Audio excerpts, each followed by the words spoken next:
आकाश मार्गरू बन्या स्थिति परिदर्शन कले मुख्यमंत्री। राज्यर विभिन्न जिले में बन्या स्थिति गंभीर होता बेले आज मुख्यमंत्री मोहन चरण माझी आकाश मार्गरू प्रभावित अंचल परिदर्शन करिसेंती। विशेषकर उत्तर एवं उपकूल ओडिशार बन्या परिस्थिति को मुख्यमंत्री अनुधान करिसेंती। मुख्यमंत्री आज हेलिकॉप्टर जोगे बन्या प्रभावित केउझर, बालेश्वर, भद्रक, जाजपुर जिलार विभिन्न ब्लॉक एवं पंचायत उपरे बुली स्थिति परखिछंती।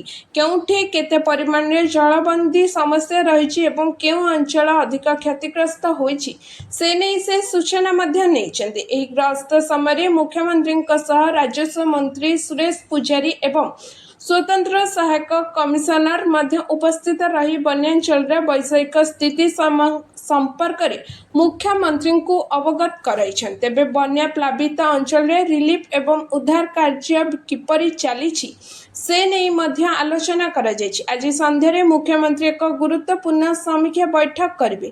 तेबे एही बैठक रे बन्या जोगु होइतिबा क्षयक्षतिर आकलन कराजिबा सह प्रभावित लोकों को सहायता प्रदान एवं परवर्ती पदक्षेप नहीं निष्पत्ति नियाजिबा। Video report around Odisha live.